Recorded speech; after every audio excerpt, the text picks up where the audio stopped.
ಬಂಧುಗಳೇ, ಇದು ಒಂದು ಐತಿಹಾಸಿಕ ದಿನ. ನಿಜವಾಗಲೂ ವಿಜಯನಗರದ ಸಾಮ್ರಾಜ್ಯದ ರಾಜಧಾನಿ ಇವತ್ತು ಆನೆಗುಂದಿ ಉತ್ಸವವನ್ನು ಮಾಡ್ತಾ ಇರೋದು. ಅದು ಕನ್ನಡ ಮತ್ತು ಸಂಸ್ಕೃತಿ ಇಲಾಖೆ ಸಚಿವನಾಗಿ ನಾನು ಜವಾಬ್ದಾರಿಯನ್ನು ತಗೊಂಡು ಮಾಡ್ತಾ ಇರೋದು ನಿಜವಾಗಲೂ ನನಗೆ ಬಹಳ ಹೆಮ್ಮೆ ತರುವಂತ ಕೆಲಸ.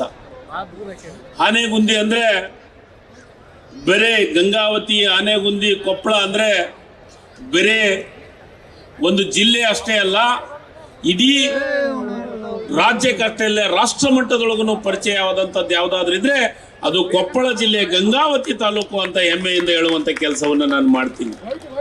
ಯಾಕಂದ್ರೆ ಇಲ್ಲಿ ಅಂಜನಾದ್ರಿ ಬೆಟ್ಟ ಮತ್ತು ಆನೆಗುಂದಿಯ ಬಹಳ ಸುಂದರವಾದಂತ ಈ ಒಂದು ದೊಡ್ಡ ತಾಣ, ಸುತ್ತಲೂ ಗುಡ್ಡಗಾಡುಗಳ ಜೊತೆಗೆ ಒಂದು ದೇವರ ಗುಡಿಗಳು, ಬಹಳ ವಿಶೇಷವಾದಂತ ಪ್ರಕೃತಿ ಎಲ್ಲಾದ್ರೂ ಇದ್ರೆ ಅದು ಆನೆಗುಂದಿ ಹತ್ರ ಇದೆ ಅನ್ನೋದನ್ನ ನಾನು ಹೆಮ್ಮೆಯಿಂದ ಹೇಳ್ಕೊಂತೀನಿ ಬಂಧುಗಳೇ. ಇವತ್ತ ಇಡೀ ರಾಜ್ಯದೊಳಗೆ ನಮ್ಮ ಜಿಲ್ಲೆ ಬಹಳ ವಿಶೇಷವಾದದ್ದು.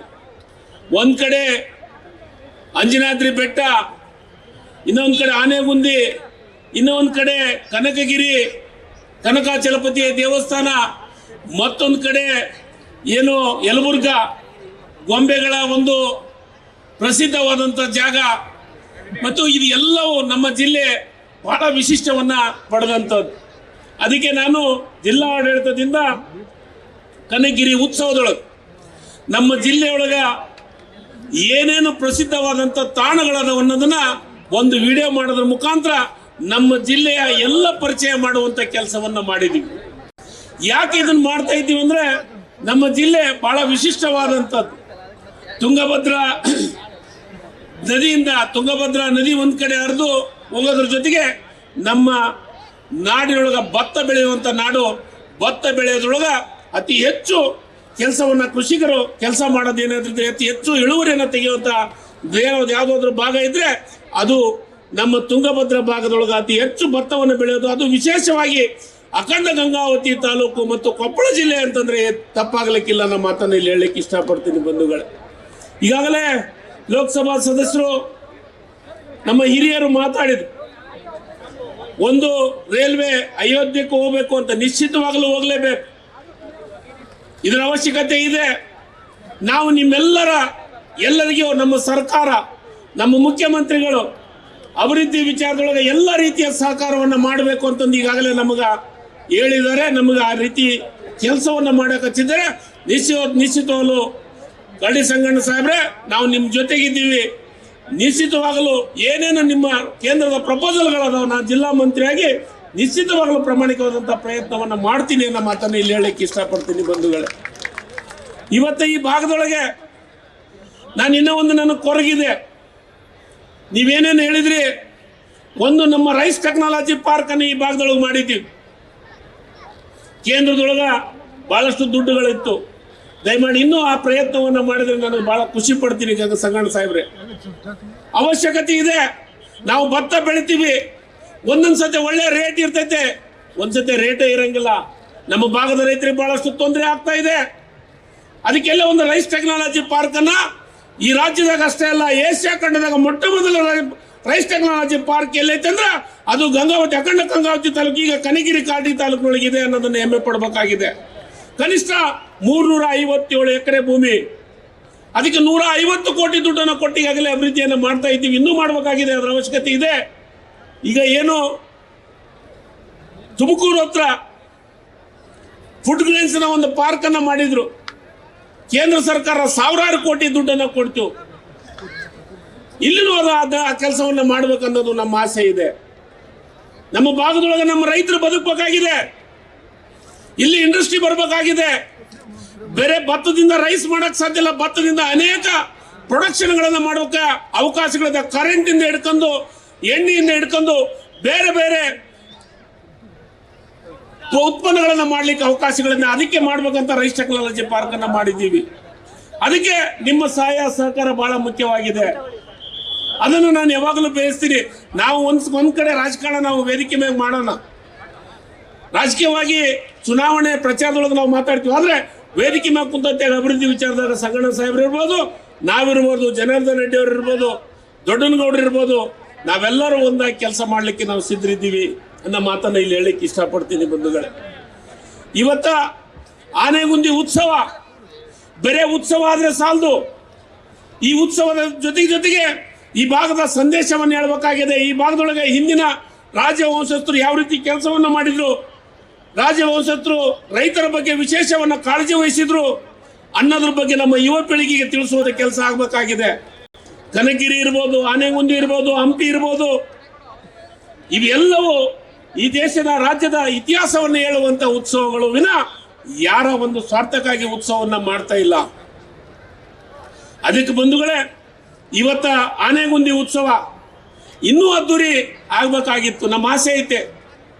ನಮಗೇನ್ ಮಾಡ್ತೀರಿ, ನಮಗೆ ಟೈಮ್ ಇಲ್ಲಾರ್ದಾಗೈತೆ. ಸಂಗಣ್ಣ ಸಾಹೇಬ್ರು ಒಂದು ಮಾತು ಹೇಳಿದ್ರು, ತಾರತಮ್ಯ ನನಗೆ ಗೊತ್ತೇ ಇಲ್ಲ. ನಮ್ಮ ಹಿರಿಯರು, ನಮ್ಮ ರಾಜಕಾರಣಿ, ನಮ್ಮ ಹಿರಿಯರು ನನಗೆ ತಾರತಮ್ಯ ಮಾಡೋದನ್ನು ಹೇಳ್ಕೊಟ್ಟಿಲ್ಲ. ನಮ್ಮ ನಾಯಕರಾದಂಥ ಸಿದ್ದರಾಮಯ್ಯನವರು ದಯಮಾಡಿ ಸತ್ಯವನ್ನು ಹೇಳ್ಬೇಡ್ರಿ, ಸುಳ್ಳು ಹೇಳ್ಬೇಡ್ರಿ, ಸತ್ಯನೇ ನಮ್ಮ ಕೆಲಸ, ಇದ್ದಿದ್ದನ್ನು ಹೇಳ್ರಿ ಅಂತ ಹೇಳಿದ್ದಾರೆ ವಿನ ಯಾವುದೇ ಕೆಲಸಕ್ಕೆ. ಅದಕ್ಕೆ ನಾನು ಜನಾರ್ದನ್ ರೆಡ್ಡಿ ಸಾಹೇಬ್ರಿಗೆ ಒಂದು ಮಾತು ಹೇಳಿದೆ. ನಾನು ಮುಂಚಿತ ಅವ್ರ ಭಾಷಣ ಹೇಳ್ಬೋದು. ನಾನು 2.5 ಕೋಟಿ ದುಡ್ಡನ್ನು ನನ್ನ ವಿಧಾನಸಭಾ ಕ್ಷೇತ್ರಕ್ಕೇನು ಕನಗಿರಿ ಉತ್ಸವ ಕೊಟ್ಟಿದ್ವಿ, ಅಷ್ಟೇ ದುಡ್ಡನ್ನು ಕೊಟ್ಟಿದ್ವಿ. ಅದಾದ್ಮೇಲೆ ಎಡಿಷನಲ್ ಒಂದೇನು ಸಮಸ್ಯೆ ಐತೆ ಅಂದ್ರೆ ದೊಡ್ಡನಗೌಡರಿಗೆ ಒಂದು ಆಸೆ ಐತಿ, ಏನಂದ್ರೆ ನಮ್ಮಲ್ಲಿ ಒಂದು ಉತ್ಸವ ಮಾಡ್ಬೇಕಂತಂದು. ಬರ್ತ ಕಾಲ ಕನ್ನಡ ಮತ್ತು ಸಂಸ್ಕೃತಿ ಇಲಾಖೆ ಸಚಿವನೇ ಇರೋದ್ರಿಂದ ನಿಶ್ಚಿತವಾಗ್ಲೂ ದೊಡ್ಡನಗೌಡರ ಆಸೆಯನ್ನು ಪೂರೈಸುವಂತ ಕೆಲಸವನ್ನು ಮಾಡ್ತೀವಿ. ನಮಗೆ ನಾನು ಅದಕ್ಕೆ ಹೇಳ್ತಾ ಇರೋದು, ನಾವು ಯಾವಾಗಲೂ ನಮ್ಮ ಹಿರಿಯರು ಏನು ಮಾರ್ಗದರ್ಶನ ಮಾಡ್ತಾರೆ ಆ ಮಾರ್ಗದರ್ಶನ ನಿಜವಾಗಲೂ ಇವತ್ತ ಮುಖ್ಯಮಂತ್ರಿಗಳು ಮತ್ತು ಉಪಮುಖ್ಯಮಂತ್ರಿಗಳು ಈ ಕಾರ್ಯಕ್ರಮಕ್ಕೆ ಬರಬೇಕಾಗಿತ್ತು. ನಾನು ವಿನಂತಿಯನ್ನ ಮಾಡಿದ್ದೆ, ಜನಾರ್ದನ್ ರೆಡ್ಡಿ ಸಾಹೇಬ್ರ ಸಲಗನು ಬರ್ಬೇಕಾಗಿತ್ತು. ಬಂದ್ರ ಒಂದು ಸಮಸ್ಯೆ, ಬರಲಿಲ್ಲ ಅಂದ್ರೆ ಒಂದು ಸಮಸ್ಯೆ. ನಮಗ ಬಂದ್ರ ನಮ್ಮ ದೊಡ್ಡನಗೌಡರು ಸಂಗಣ್ಣ ಸಾಹೇಬರು ಬೇರೆ ರೂಪ ಕೊಡ್ತಾರೆ, ಬರ್ಲಿಲ್ಲ ಅಂದ್ರ ತಾರತಮ್ಯ ಮಾಡ್ತಾರೆ, ಒಂದು ರೂಪ ಕೊಡ್ತಾರೆ. ಜನಾರ್ದನ್ ರೆಡ್ಡಿ ಸಾಹೇಬರು ರಾಜಕೀಯವಾಗಿ ನನಗಿಂತ ಬಹಳ ಬುದ್ಧಿವಂತರು, ನಮ್ಗಿಂತ ಹಿರಿಯರು. ರಾಜಕಾರಣ ಮಾಡೋದು ಜನಾರ್ದನ್ ರೆಡ್ಡಿ ಸಾಹೇಬ್ರಿಗೆ ನಾವ್ ಹೇಳ್ಕೊಡಕ್ ಸಾಧ್ಯತೆ ಐತೆ. ಇನ್ನು ನಿಮ್ಮ ಸರ್ಕಾರ ಮಾಡಕ್ ಅವರು ಗಟ್ಟಿಯಾಗಿ ಕಂಬ ಆಗಿ ನಿಂತಂಗೆ ನಿಂತಿದ್ರು ನಮ್ಮನ್ನೆಲ್ಲ ಕರ್ಕೊಂಡು ಹೋಗಕ್ಕೆ. ದಕ್ಷಿಣ ಭಾರತದೊಳಗ ಇವತ್ತೇನಾದ್ರೂ ಬಿಜೆಪಿ ಅಧಿಕಾರಕ್ಕೆ ಬಂದಿದೆ ಅಂದ್ರೆ ಅದು ಮೊದಲಿಗೆ ಜನಾರ್ದನ್ ರೆಡ್ಡಿ ಅವರ ಪ್ರಯತ್ನ, ಅದಾದ್ಮೇಲೆ ನಾವು ಹೋಗಿದ್ದು ಪ್ರಯತ್ನ. ಜನಾರ್ದನ್ ರೆಡ್ಡಿ ಸಾಹೇಬ್ರು ನಾವು ನೀವು ಹೇಳಿದ್ ಕೇಳಾಗಲ್ಲ, ಕಲ್ಗಡಿ ಸಂಗಣ್ಣ ಸಾಹೇಬ್ರು ಹೇಳಿದ್ರು ಕೇಳಾಗಲ್ಲ, ತಂಗಡಿಗೆ ಹೇಳಿದ್ರೆ ಕೇಳ, ದೊಡ್ಡಗಳು ಅವರಿಗೆ ಆದಂತ ಬಹಳ ಬುದ್ಧಿವಂತರದ ರಾಜಕೀಯವಾಗಿ ಅವ್ರಿಗೆ ಒಂದು ರಾಜಕಾರಣ ಹೆಂಗ್ ಮಾಡ್ಬೇಕು ಅನ್ನೋದನ್ನ ಅವರು ತಿಳ್ಕೊಂಡಂತವ್ರು ಅದ. ನೀವ್ ಹೇಳಿದ್ರಿ ಓಟ್ ಹಾಕಿದಕ್ಕ ಅಂತ ಒಬ್ರು ಅಂದ್ರಿ, ಇನ್ನೊಬ್ರು ಇಂಡೈರೆಕ್ಟ್ ಆಗಿ ನಮ್ಮ ಸಂಗಣ್ಣ ಸಾಹೇಬ್ರು ಬಹಳ ಬುದ್ಧಿವಂತರು. ಅವ್ರು ಹೊಡೆದಿದ್ದು ಏಟು ಗೊತ್ತಾಗಲ್ಲ, ಮುಂದೆ ಹೋಗಿದ್ದು ಗೊತ್ತಾಗತ್ತೆ, ಬಾರ್ ಮುಡಿಂದ ಗೊತ್ತಾಗತ್ತೆ. ಬುದ್ಧಿವಂತಿಕೆಯಿಂದ ಮಾತಾಡ್ತಾರೆ ನಮ್ಮ ಸಂಗಣ್ಣ ಸಾಹೇಬ್ರು ಇವತ್ತ. ಆದ್ರೆ ನಾವು ಯಾರಿಗೆ ಓಟ್ ಹಾಕ್ಯಾರ, ನಾವು ಓಟ್ ಕೇಳ ಇಲೆಕ್ಷನ್ ನಿಂತಾರೆ ಎಲ್ಲರ ಮನೆಗೆ ಹೋಗ್ತೀವಿ ಕೇಳಕ್ ಓಟ್. ನನಗನ್ಸಿದ ಮಟ್ಟಿಗೆ ಇಲ್ಲಿ ಬಹಳಷ್ಟು ಮಂದಿ ಬಿಜೆಪಿ ಲೀಡರ್ ಅದಾರ, ಅವ್ರ ಮನೆಗೆ ಓಟ್ ಕೇಳಕ್ ಹೋಗಿ ನಾನು ಓಟ್ ಹಾಕ್ಯಾರ ಬಿಟ್ರೆ ಗೊತ್ತಿಲ್ಲ ನನಗೆ. ನಾನು ಓಟ್ ಕೇಳಕ್ ಹೋಗಿದ್ದು ಸತ್ಯ, ಯಾಕಂದ್ರೆ ನಾನು ಜಿಲ್ಲಾ ಮಂತ್ರಿ, ನನಗೆ ಅಧ್ಯಕ್ಷರು ಮತ್ತು ಮುಖ್ಯಮಂತ್ರಿಗಳ ಜನಾರ್ದನ್ ರೆಡ್ಡಿ ಅವ್ರಿಗೆ ಓಟ್ ಕೇಳಕ ಹೇಳಿದ್ರು. ನಾವು ಓಟ್ ಕೇಳಿದ್ದು ಸತ್ಯ ಅಲ್ಲ, ತೋರ್ಸಕ್ ಬರಲ್ಲ, ನಾವು ತೋರಿಸಿದ್ರೆ ರಿಜೆಕ್ಟ್ ಆಗುತ್ತೆ. ಓಟ್ ಕೇಳಿದ್ದು ಸತ್ಯ. ಅದಾದ್ಮೇಲೆ ನನಗೂ ಅಂತಿದ್ದು ಜನಾರ್ದನ್ ರೆಡ್ಡಿ ಸಾಹೇಬರು ಬಿಜೆಪಿ ಅವರು ಓಟ್ ಕೇಳಕತ್ತಾರೆ ಶಿವರಾಜ್ ಅಂತಂದು. ಸರ್ ಯಾರು ಒಳ್ಳೆಯರಾಗತ್ತ ಅವ್ರಿಗೆ ಓಟ್ ಹಾಕ್ರಿ ದಯಮಾಡಿ ಕೈ ಮುಗಿತು ವಿನಂತಿ ಮಾಡ್ಕೊಂಡು. ಆದ್ರೆ ಓಟ್ ಹಾಕಿದ್ದು ತೋರ್ಸಕ್ ಬರಂಗಲ್ಲ, ನಮಗ್ ತೋರ್ಸಕ್ ಬರಂಗಲ್ಲ, ನಿಮಗೂ ತೋರ್ಸಕ್ ಬರಲ್ಲ, ಬಿಜೆಪಿ ಅವರಿಗೆ ತೋರ್ಸಕ್ ಬರಲ್ಲ, ಕಾಂಗ್ರೆಸ್ ಅವರಿಗೆ ತೋರ್ಸಕ್ ಬರಲ್ಲ. ತೋರಿಸಿದ್ರೆ ಅದು ರಿಜೆಕ್ಟ್ ಆಗುತ್ತೆ ಓಟ್. ಆದ್ರೆ ಅವ್ರ ಪಾರ್ಟಿಯ ಒಬ್ರು ಮೆಂಬರ್ ಕೊಟ್ಟಿದ್ರೆ ಅವ್ರಿಗೆ ತೋರಿಸಿ ಓಟ್ ಹಾಕ್ಯಾರ ಅವ್ರು. ಅದನ್ನ ಅವ್ರಿಗೆ ಗೊತ್ತದ, ಯಾಕಂದ್ರೆ ಗುಪ್ತ ಮತ ನಮಗೂ ಹೇಳಕ್ ಬರಂಗಿಲ್ಲ. ಆದ್ರೆ ನೀವು ದಯಮಾಡಿ ನಮ್ಮನ್ನ ಜನಾರ್ದನ್ ರೆಡ್ಡಿ ಸಾಹೇಬ್ರನ್ನ ಬೇರೆ ಬೇರೆ ಮಾಡಬೇಡ್ರಿ. ನಾವೆಲ್ಲ ಒಂದು, ದೊಡ್ಡನಗೌಡರು ಸೇರಿ ಒಂದು, ಸಂಗಣ್ಣ ಸಾಹೇಬರು ಸೇರಿ ನಾವು ಒಂದು. ನಮ್ಮ ಜಿಲ್ಲೆಯ ಅಭಿವೃದ್ಧಿ ವಿಚಾರದೊಳಗೆ, ಜಿಲ್ಲೆಯ ಕೆಲಸ ಮಾಡೋದ್ರ ವಿಚಾರದೊಳಗೆ ನಾನು ವಿನಂತಿಯನ್ನ ಮಾಡ್ತೀನಿ, ಜಿಲ್ಲಾ ಮಂತ್ರಿಯಾಗಿ ನಿಮ್ಮೆಲ್ಲರ ಸಹಕಾರ ಬೇಕು. ರಾಜಕಾರಣ ಮಾತಾಡೋಣ, ರಾಜಕೀಯ ವೇದಿಕೆ ನಮಗಿದಾವೆ. ಆದರೆ ಸರ್ಕಾರಿ ವೇದಿಕೆ ಒಳಗೆ, ಸರ್ಕಾರದ ಕಾರ್ಯಕ್ರಮ ಒಳಗೆ ಈ ಕ್ಷೇತ್ರದ ಜನರು, ಈ ಜಿಲ್ಲೆ ಜನರು ನಮ್ಮನ್ನು ನಂಬಿದ್ದಾರೆ, ಅವರು ಜವಾಬ್ದಾರಿ ಕೊಟ್ಟಿದ್ದಾರೆ. ನಾವು ನಿಶ್ಚಿತವಾಗಲೂ ಅವರ ಋಣವನ್ನು ತೀರಿಸಬೇಕಾಗಿದೆ. ಆನೆಗುಂದಿ, ಕೊಪ್ಪಳ, ಗಂಗಾವತಿ, ಕನಕಗಿರಿ, ಕುಷ್ಟಗಿ, ಯಲಬುರ್ಗಾ ಇವ್ರ ಋಣವನ್ನು ತೀರಿಸಬೇಕಾಗಿದೆ. ಈ ಋಣ ತೀರಿಸೋ ಸಲಾಗಿ ನಾವೆಲ್ಲರೂ ಒಂದಾಗಿ ಒಗ್ಗಟ್ಟಾಗಿ ಅಭಿವೃದ್ಧಿ ಕೆಲಸಗಳಿಗೆ ನೀವೇನು ಸಲಹೆ ಕೊಡ್ತೀರಿ ನಾವು ನಿಶ್ಚಿತವಾಗಿ ನಿಮ್ಮ ಜೊತೆಗಿರುವಂಥ ಕೆಲಸವನ್ನು ಮಾಡ್ತೀವಿ. ಅದಕ್ಕೆ ನಮ್ಮ ಮುಖ್ಯಮಂತ್ರಿಗಳು ಈಗಾಗಲೇ ಎಲ್ಲ ಯೋಜನೆಗಳನ್ನು ಈಗಾಗಲೇ ಅನೌನ್ಸ್ ಮಾಡಿದಂಥ ಉದಾಹರಣೆಗಳಿದ್ದಾವೆ. ಯಾವುದೇ ಕಾರಣಕ್ಕೂ ಇವತ್ತು ಯಾವುದೇ ಒಂದು ಕೆಲಸ ಕಾರ್ಯಗಳಿದ್ರೆ, ಏನಾದರೂ ನಮ್ಮ ಕೆಲಸಗಳು ಮಾಡಬೇಕನ್ನೋ ಆಸಕ್ತಿ ಇದ್ದರೆ ನಿಜವಾಗಲೂ ನಾವು ನಿಮ್ಮ ಜೊತೆಗೆ ಸೇರಿ ಕೆಲಸವನ್ನು ಮಾಡಲಿಕ್ಕೆ ನಾವು ಸಿದ್ಧರಿದ್ದೀವಿ, ನಾವು ಕೆಲಸವನ್ನು ಮಾಡ್ತೀವಿ ಅನ್ನೋ ಮಾತನ್ನು ಇಲ್ಲಿ ಹೇಳಕ್ಕೆ ಇಷ್ಟಪಡ್ತೀನಿ ಬಂಧುಗಳೇ. ಯಾಕಂದರೆ ಈಗ ನೀವು ನಮ್ಮ ಭಾಷಣ ಕೇಳೋಗಲ್ಲ, ನಮ್ಗೆ ಗೊತ್ತಾಯ್ತು. ನೀವು ಧ್ರುವ ಸರ್ಜಾ ಒಳ್ಳೆಯ ಚಿತ್ರನಟ, ಈಗ ನೀವು ಕುಂದರಿ ಬರ್ತಾರ, ಅವರು ನಿಮ್ಮ ಸಲಗ ಬಂದಾರ, ನಿಮ್ಮನ್ನು ಭೇಟಿ ಆಗಕ್ಕೆ ಬಂದಾರ. ಅದಕ್ಕೆ ನಾನು ಒಂದು ವಿನಂತಿಯನ್ನು ಮಾಡ್ತೀನಿ, ಈ ಆನೆಗುಂದಿ ವಿಚಾರದೊಳಗೆ ಮತ್ತು ಬಹಳ ಮುಖ್ಯವಾದಂಥದ್ದು, ಬರಕ್ಕೆ ಹೇಳ್ಬಿಡಪ್ಪ ಅವ್ರನ್ನ. ನಾನು ಒಂದು ವಿನಂತಿಯನ್ನು ಮಾಡ್ತೀನಿ ನಿಮಗೆ. ನಮ್ಮ ಮುಖ್ಯಮಂತ್ರಿಗಳು ಮೊನ್ನೆ ಬಜೆಟ್ ಘೋಷಣೆ ಮಾಡುವ ಟೈಮ್ದೊಳಗೆ ಸನ್ಮಾನ್ಯ ರಾಮಲಿಂಗಾರೆಡ್ಡಿ ಅವರು ಸೇರಿ, ರಾಮಲಿಂಗಾರೆಡ್ಡಿ ಅವರು ಇವತ್ತ ಅಂಜನಾದ್ರಿಗೆ ಬಂದಿದ್ರು. ನಾನು ಜಿಲ್ಲಾ ಉಸ್ತುವಾರಿ ಮಂತ್ರಿಯಾಗಿ ನಮ್ಮೆಲ್ಲ ಜಿಲ್ಲಾದ ಅಧಿಕಾರಿಗಳು ಮೊನ್ನೆ ಅಂಜನಾದ್ರಿ ಒಳಗೆ ಸತತವಾಗಿ 2-3-4 ಒಂದು ವಾರದವರೆಗೂ ಮಾಲಾಧಾರಣೆ ವಿಚಾರದೊಳಗೆ ಭಾಳ ಪ್ರಾಮಾಣಿಕವಾಗಿ ನಾವಿರ್ಬೋದು, ನಮ್ಮ ಆಡಳಿತ, ಜಿಲ್ಲಾ ಆಡಳಿತ ಇರ್ಬೋದು, ಎಲ್ಲರೂ ಪ್ರಾಮಾಣಿಕವಾಗಿ ಕೆಲಸವನ್ನು ಮಾಡಿ ಯಶಸ್ವಿಯನ್ನು ಮಾಡಿದ್ದೀವಿ. ಅದಾದಮೇಲೆ ಕನಕಗಿರಿ ಉತ್ಸವ ನಮಗೆ ಶಾರ್ಟ್ ಟೈಮು. ಒಂದು ಕಡೆ ಉತ್ಸವ ಇಲ್ಲಿ ನಡೀತಾ ಇದೆ, ಒಂದು ಕಡೆ ನಮ್ಮದು ಅಧಿವೇಶನ ಜೊತೆಗೆ ಅಧಿವೇಶನದೊಳಗೆ ಅತಿ ಹೆಚ್ಚು ನಮ್ಮ ಇಲಾಖೆ ಕ್ವಶನ್ ಇರೋದ್ರಿಂದ ನನಗೂ ಬರೋಕ್ಕಾಗಲಿಲ್ಲ. ಪ್ರತಿ ದಿವಸ ಕಾಲಿಂಗ್ ಅಟೆನ್ಷನ್ನು ನಮ್ಮ ಗೌಡ್ರು ಹಂಗೆ ಕೇಳಾರ ಹಿಂದೆ ನಿಂತು. ಅದಕ್ಕೆ ಇವೆಲ್ಲವಿರೋದ್ರಿಂದ ನಾವು ಅಲ್ಲಿದ್ವಿ. ಆದ್ರೂ ಕನಕಗಿರಿ ಇರ್ಬೋದು ಮತ್ತು ಆನೆಗುಂದಿ ಇರ್ಬೋದು, ನಮ್ಮ ಜಿಲ್ಲಾದ ಅಧಿಕಾರಿಗಳು ಪ್ರಾಮಾಣಿಕವಾಗಿ ತಮ್ಮ ಶಕ್ತಿ ಮೀರಿ ಕೆಲಸವನ್ನು ಮಾಡಿದ್ದಾರೆ. ವಿಶೇಷವಾಗಿ ಅವರಿಗೆ ಅಭಿನಂದನೆಗಳನ್ನು ಸಲ್ಲಿಸಲಿಕ್ಕೆ ಇಷ್ಟಪಡ್ತೀನಿ ಬಂಧುಗಳೇ. ಇದೆಲ್ಲದರ ಜೊತೆಗೆ ಇವತ್ತ ನಾನು ಒಂದು ಮಾತನ್ನು ನೆನೆಸಲೇಬೇಕು. ನಿಜವಾಗ್ಲೂ ಈ ವೇದಿಕೆಗೆ ಕರೆಕ್ಟಾಗಿ ಹೆಸರನ್ನಿಟ್ಟಿದ್ದಾರೆ. ಶ್ರೀರಂಗದೇವರಾಯಲು ಅವರ ಹೆಸರಿಟ್ಟಿದ್ದು ನಿಜವಾಗಲೂ ಬಹಳ ಮೆಚ್ಚುವಂಥ ಕೆಲಸ.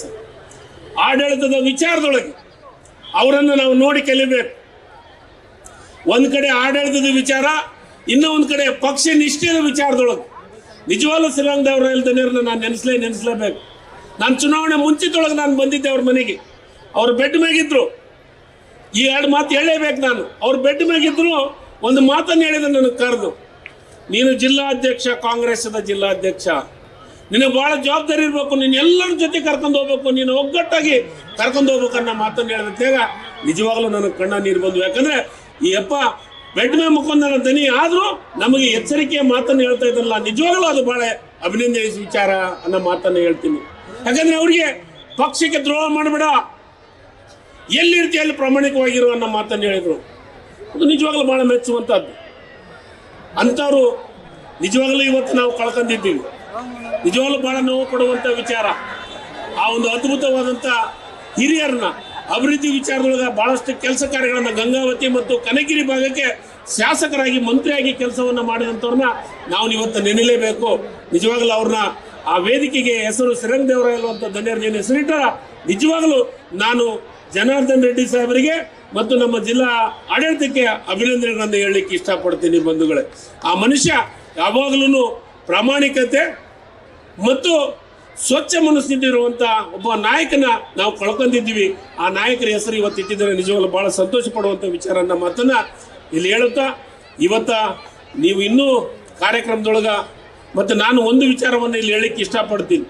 ನೀವು BJP ಮಿತ್ರರು, ನಮ್ಮ ಪಕ್ಷದ ಇದ್ದಂಥವ್ರು, ನೀವು ಬೇರೆ ಪಕ್ಷದಾಗಿದ್ದಂಥವ್ರು ನಮಗೆ ಸಹಕಾರವನ್ನು ಮಾಡಿ ನಮ್ಮ ಮುಖ್ಯಮಂತ್ರಿಗಳು ಸನ್ಮಾನ್ಯ ರಾಮಲಿಂಗಾರೆಡ್ಡಿ ಅವರು ಮುಜರಾಯಿ ಇಲಾಖೆ ಸಚಿವರು ನಮಗೆ ಬಹಳ ಸ್ಪಷ್ಟವಾಗಿ ಹೇಳಿದ್ದಾರೆ. ಜನಾರ್ದನ್ ರೆಡ್ಡಿ ಸಾಹೇಬರಿಗೆ ನನಗೆ ಪ್ರತಿ ವರ್ಷ ಅಂಜನಾದ್ರಿಗೆ ಒಂದೊಂದು 100 ಕೋಟಿ ರೂಪಾಯಿ ಒಂದು ವರ್ಷಕ್ಕೆ 100 ಕೋಟಿ ರೂಪಾಯಿ ಬಜೆಟ್ ಘೋಷಣೆ ಮಾಡ್ತೀನಿ ಅಂತ ಹೇಳಿದ್ದಾರೆ.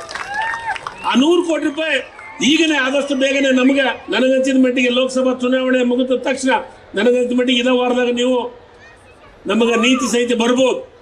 ಈ ನೀತಿ ಸಂಹಿತೆ ಬಂದು ಹೋದ ತಕ್ಷಣ ಆ 100 ಕೋಟಿ ರೂಪಾಯಿ ಏನು ರೋಪ ಹೇಳಿದಿರಿ, ಇನ್ನು ಬೇರೆ ಬೇರೆ ನಮ್ಮ ಲೋಕಲಿನ ಎಲ್ಲ ಹಿರಿಯರ ಜೊತೆಗೆ ಮತ್ತು ಪ್ರವಾಸೋದ್ಯಮ ಸಂಬಂಧಪಟ್ಟಂತ ಅಧಿಕಾರಿಗಳ ಜೊತೆಗೆ ನಾನು ಮತ್ತು ಜನಾರ್ದನ್ ರೆಡ್ಡಿ ಸಾಹೇಬರು ಮತ್ತು ದೊಡ್ಡನಗೌಡರು ಎಲ್ಲರೂ ಸೇರಿ ಒಂದು ಒಳ್ಳೆಯ ಯೋಜನೆಯನ್ನ ಇಡೀ ರಾಜ್ಯ ಅಷ್ಟೇ ಅಲ್ಲ ಇಡೀ ದೇಶದ ಜನರು ಆಂಜನೇಯದ್ರಿ ಕಡೆ ನೋಡಬೇಕು, ಆನೆಗುಂದಿ ಕಡೆ ನೋಡಬೇಕು, ಗಂಗಾವತಿ ತಾಲೂಕಿನ ಕಡೆ ನೋಡಬೇಕು, ಕೊಪ್ಪಳ ಜಿಲ್ಲೆಯನ್ನು ನೋಡುವ ರೀತಿಯೊಳಗೆ ಅಭಿವೃದ್ಧಿಯನ್ನು ಮಾಡಿ ತೋರಿಸ್ತೀವಿ ಅನ್ನೋ ಮಾತನ್ನ ಇಲ್ಲಿ ಹೇಳಲಿಕ್ಕೆ ಇಷ್ಟಪಡ್ತೀನಿ ಬಂಧುಗಳೇ. ಬಹಳ ಸಂತೋಷದ ವಿಚಾರ. ನಾನು ಒಂದು ಹೇಳಲಿಕ್ಕೆ ಇಷ್ಟಪಡ್ತೀನಿ ಬಂಧುಗಳೇ, ಈ ಆನೆಗುಂದಿ ಉತ್ಸವ ವಿಜೃಂಭಣೆ ಇನ್ನೂ ಹೆಚ್ಚು ವಿಜೃಂಭಣೆಯಿಂದ ಮಾಡುವಂತ ಕೆಲಸ ಪ್ರಾಮಾಣಿಕವಾಗಿ ಜನಾರ್ದನ್ ರೆಡ್ಡಿ ಸಾಹೇಬರು ನಾವು ಮಾಡೋಣ ಅನ್ನೋ ಮಾತನ್ನ ಹೇಳ್ತಾ, ನಿಮ್ಮೆಲ್ಲರ ಸಹಾಯ ಸಹಕಾರ ನಮಗಿರ್ಲಿ, ನಾವು ಮಾಡ್ತೀವಿ. ಮಾಡೋ ಹೊತ್ನಾಗ ಸ್ವಲ್ಪ ಹೊತ್ನಾಗ ಅದನ್ನು ದ್ವೇಷಿಸೋದಕ್ಕಿಂತ ಅದಕ್ಕೆ ಪ್ರೋತ್ಸಾಹ ಕೊಡುವಂತ ಕೆಲಸವನ್ನು ಮಾಡಬೇಕು. ಇದೀಗ ನಮ್ಮ ಇಬ್ರು ಜಿಲ್ಲಾಧಿಕಾರಿಗಳು ಮತ್ತು ಸಿಒ ಕನ್ನಡದಾಗ ಭಾಷಣ ಮಾಡಿದ್ರು. ಸಣ್ಣ ಪುಟ್ಟ ತಪ್ಪದು, ಅದರ ಪ್ರಯತ್ನಗಳನ್ನು ಮಾಡ್ತಾ ಇದ್ದಾರಲ್ಲ, ಅದಕ್ಕೆ ನಾವು ಹೆಮ್ಮೆ ಪಡಬೇಕು. ಕನ್ನಡಿಗರಾಗಿ ಬೇರೆ ಭಾಷಿಕರಾಗಿ ಕನ್ನಡದ ಬಗ್ಗೆ ಆ ಪ್ರೀತಿ ವಿಶ್ವಾಸವನ್ನು ತೋರಿಸ್ತಾ ಇದ್ದಾರಲ್ಲ, ಅದು ನನಗೆ ಬಹಳ ಹೆಮ್ಮೆ ಪಡುವಂತ ವಿಚಾರ. ತಪ್ಪು ಮಾಡ್ರಿ, ಇನ್ನೊಮ್ಮೆ ತಪ್ಪು ಮಾಡ್ರಿ, ಆದ್ರೆ ಸ್ಪಷ್ಟವಾದಂತ ಉಚ್ಚಾರ 1, 2 ಆದ್ಮೇಲೆ ಆ ಪ್ರಯತ್ನವನ್ನು ಪ್ರಾರಂಭ ಮಾಡಿದಲ್ಲ, ಅದಕ್ಕೆ ನಾನು ಹೆಮ್ಮೆ ಪಡ್ತೀನಿ. ಇವತ್ತು ನಮ್ಮ ಗಾಳಿ, ನಮ್ಮ ನೀರು, ನಮ್ಮ ಗಾಳಿಗೆ ಕುಡಿದರೆ ನಮ್ಮ ನೀರು ತಿಂತಾರೆ, ನಮ್ಮ ರಾಜ್ಯದ ಎಲ್ಲ ಅನುಭವವನ್ನು ತೆಗೆದುಕೊಂಡು ಕೆಲವೊಂದಿಷ್ಟು ಭಾಗದೊಳಗೆ ಕನ್ನಡದ ಬಗ್ಗೆ ಅವಹೇಳನಕಾರಿಯಾದಂಥ ಮಾತುಗಳನ್ನು ಆಡ್ತಾರೆ. ಆದ್ರೆ ಆ ಕೆಲಸವನ್ನ ಮಾಡ್ತಾ ಇಲ್ಲಲ್ಲ, ಅದನ್ನು ಪ್ರಯತ್ನವನ್ನ ಮಾಡ್ತಾ ಇದ್ದಲ್ಲ, ಅದಕ್ಕೆ ನಾನು ಒಬ್ಬ ಮಂತ್ರಿಯಾಗಿ ನಾನು ವಿಶೇಷವಾದಂಥ ಅಭಿನಂದನೆಗಳನ್ನು ಹೇಳ್ತೀನಿ. ತಪ್ಪು ಮಾಡೋದು ಸಹಜ, ಆದರೆ ಕಲೆ ಹೊತ್ತೇ ತಪ್ಪು ಮಾಡ್ತೀವಿ ಯಾವಾಗಲೂ ಸಹಜವಾಗಿ. ನಾನು ಮತ್ತು MP ಸಾಹೇಬರು ಮಾತಾಡೋ ಹೊತ್ತಿಗೆ ಹೇಳಿದ್ವಿ, ನಾವು ಇನ್ನೂವರೆಗಾದ್ರೂ ಕನ್ನಡ ಇಂಗ್ಲೀಷ್ ಮಾತಾಡೋದು ಕಲಿಯಲ್ಲ, 6 ತಿಂಗಳ ಕನ್ನಡ ಮಾಡೋದಕ್ಕೆ ಮಾತಾಡೋದು ಪ್ರಯತ್ನವನ್ನ ನೀವು ಮಾಡ್ತಿರಲ್ಲ, ಬಹಳ ಅಭಿನಂದನೆ ಅಂತಂದು ನಮ್ಮ ಲೋಕಸಭಾ ಸದಸ್ಯರು ಹೇಳಿದ್ರು. ನಿಜವಾಗಲೂ ಬಹಳ ಮೆಚ್ಚುವಂತ ಕೆಲಸ. ನಾನು ಇನ್ನೊಂದು ವಿಚಾರವನ್ನು ಇಲ್ಲಿ ಹೇಳಲಿಕ್ಕೆ ಇಷ್ಟಪಡ್ತೀನಿ. ನಮ್ಮ ಮುಖ್ಯಮಂತ್ರಿಗಳು ಹೆಂಗದಾರಂದ್ರೆ, ಕನ್ನಡ ಮತ್ತು ಸಂಸ್ಕೃತಿ ಇಲಾಖೆ ನಾನು ಮಂತ್ರಿ ಆದ್ಮೇಲೆ ಎಲ್ಲ ಸರ್ಕಾರಿ ಅಧಿಕಾರಿಗಳಿಗೆ, ಅದು ವಿಶೇಷವಾಗಿ AAS IPS ಅಧಿಕಾರಿಗಳಿಗೆ ಇದನ್ನು ನೋಟನ್ನ ಫೈಲನ್ನು ಕನ್ನಡದಾಗೇ ಬರೆದು ಕಳಿಸ್ಬೇಕು. ನಮ್ಮ ಇಲಾಖೆ ಯಾರೋ ಒಬ್ರು ಸೆಕ್ರೆಟರಿ ಇಂಗ್ಲೀಷ್ ಬರೆದದ್ನಾಗ ವಾಪಸ್ ಹೇಳಿದ್ರು, ಕನ್ನಡ ಮತ್ತು ಸಂಸ್ಕೃತಿ ಇಲಾಖೆ ಮಂತ್ರಿ ಮೊದಲು ಕನ್ನಡದಾಗ ಬರೀಬೇಕು ಅಂತ. ಆ ಪ್ರಯತ್ನ ನಮ್ಮ ಅಧಿಕಾರಿಗಳು ಮಾಡ್ತಾ ಇದ್ದಾರಲ್ಲ, ಅದು ಬಹಳ ಸಂತೋಷ. ಬಹಳ ವಿಶೇಷವಾಗಿ ನಾನು ಅವರಿಗೆ ಅಭಿನಂದನೆಗಳನ್ನ ಹೇಳಲಿಕ್ಕೆ ಇಷ್ಟಪಡ್ತೀನಿ ಬಂಧುಗಳೇ. ಇವತ್ತು ನಾವೆಲ್ಲರೂ ಸೇರಿ ಆನೆಗುಂದಿ ಉತ್ಸವನ 2 ದಿವಸ ಅದ್ದೂರಿಯಾಗಿ ಮಾಡಿ ಎಲ್ಲರೂ ಸಹಕಾರ ಮತ್ತು ಅದ್ರ ಜೊತೆಗೆ ಬಹಳಷ್ಟು ಮಂದಿ ಇಲ್ಲಿ ಹಿರಿಯರು ಯುವಕ ಮಿತ್ರರದ್ರಿ, ಚೆನ್ನಾಗಿ ಎಂಜಾಯ್ ಮಾಡ್ರಿ. ಆದರೆ ತೊಂದರೆಯನ್ನ ಮಾಡಬೇಡಿ. ಯಾರಿಗೆ ಸೀಟ್ ಸಿಗಲಿಲ್ಲ ಅನ್ನೋ ಮಾತಲ್ಲ, ಈ ಉತ್ಸವ ಮಾಡೋದು ಬಹಳ ಮುಖ್ಯ. ಈ ಉತ್ಸವನ್ನ ನೀವೆಲ್ಲರೂ ಆ ಉತ್ಸವನ್ನ ಇಡೀ ರಾಜ್ಯಕ್ಕೆ ಪರಿಚಯಿಸುವಂತ ಕೆಲಸವನ್ನು ಮಾಡಬೇಕು ಅನ್ನೋ ಮಾತನ್ನು ಹೇಳಿ ಇವತ್ತು ನನಗೆ ಮಾತಾಡ್ಲಿಕ್ಕೆ ಅವಕಾಶ ಕೊಟ್ಟಂತ ನಿಮ್ಮೆಲ್ಲರಿಗೆ ಒಂದ್ಸಿ ನಾನು 2 ಮಾತನ್ನು ಮುಗಿಸ್ತೀನಿ. ಜೈ ಹಿಂದ್, ಜೈ ಕರ್ನಾಟಕ, ಧನ್ಯವಾದಗಳು. ನ್ಯೂಸ್ ಫಸ್ಟ್, ನಿರ್ಭೀತಿಯಿಂದ ನಿಮ್ಮ ಪರವಾಗಿ.